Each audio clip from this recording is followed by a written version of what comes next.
வணக்கம். குறை பேச ஆண்டு 2020 மனிதநேயம் உணர்த்தும் மகத்தான மாதம். இனிய உற்சாகமான காலை வணக்கம் மாமா மாமி. நீங்கள் எல்லோரும் நலமாக இருக்கின்றீர்களா?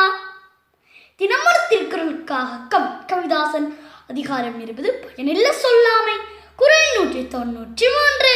திருக்குறள் படைப்பு 196. நயனிலன் என்பது சொல்லும் பயனில பாரித்துரைக்கும் முறை. நயனிலன் என்பது சொல்லும் பயனில பாரித்துரைக்கும் ஊரை.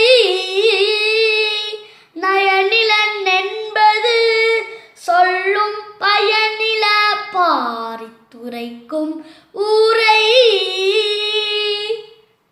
நம் வள்ளுவர் தாத்தா இந்த குறள் மூலம் என்ன கூறுகிறார் என்றால், அதாவது பயனற்ற சொற்களை விரித்து பேசும் ஒருவரின் பேச்சு அவர் சிறப்பற்றவர் என்பதை காட்டிவிடுமா என்று என் தாத்தா சென்னா போதகர் அவர்கள் இந்த குறள் மூலம் கூறுகிறார். வாணிமாமி, உங்களுக்கும் உங்கள் நிகழ்ச்சி தொகுப்புக்கும் எனது இதயம் நிறைந்த வாழ்த்துக்களின் நன்றிகளையும் கூறி என்னை வாழ்த்தும் உற்சாகப்படுத்தும் எனது அன்பு மாமாமார்களுக்கும் மாமிமார்களுக்கும் எனது அன்பு நிறைந்த வாழ்த்துக்களின் நன்றிகளையும் கூறி மீண்டும் நாளை இன்னொரு புதிய குறளுடன் நாளை உங்களை சந்திக்கும் வரை உங்களோடு விடைபெறும் நான் உங்கள் கவித். நன்றி, வணக்கம்.